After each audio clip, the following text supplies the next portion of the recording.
जाहिराती अपलोडिंगसाठी, तर त्यानंतर काही मुदतवाढ होणार नाही. जाहिराती लवकरात लवकर अपलोड होतील.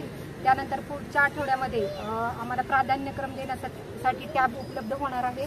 आणि आम्ही आयुक्तांना विनंती केली की आचारसंहितेच्या पूर्वी भरती कुठल्याही परिस्थितीत पूर्ण करा. तसं आयुक्तांकडून सांगण्यात पण आले की आम्ही आचारसंहितेच्या पूर्वी भरती पूर्ण करण्याचा प्रयत्न करू.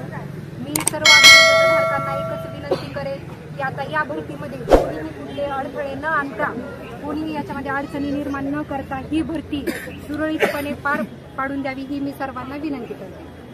खरं तर शिक्षक भरतीची प्रक्रिया आपल्यासोबत आणखी काही अभियोग्यताधारक आहेत. खरं तर आपण 2017च्या अभियोग्यताधारकाच्या लढ्यासाठी सुद्धा आंदोलन केलं होतं. आता ही आंदोलनाची वेळ येते, तर हे का घडते आणि कशामुळे घडते?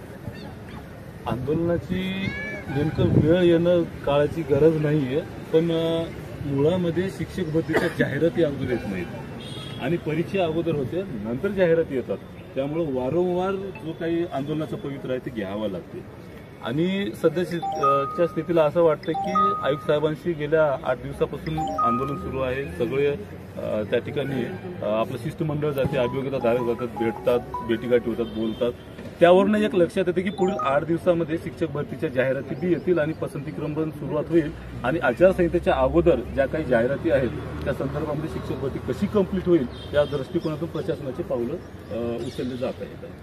एकूणच मी पाहिलं की इंग्रजी माध्यमाला जास्त जागा आल्या या भूमिकेतून सर्व अभियोग्यताधारक जे आहेत ते गेल्या 8 दिवसापासून शिक्षण आयुक्त कार्यालयासमोर आंदोलन करत होते. आज आयुक्तांची भेट झाली आणि खऱ्या अर्थानं त्यांना आयुक्तांनी आश्वासन दिलेलं आहे. प्रत्येक मीडियमला न्याय दिला जाईल अशा पद्धतीची भूमिका त्यांनी मांडली आहे.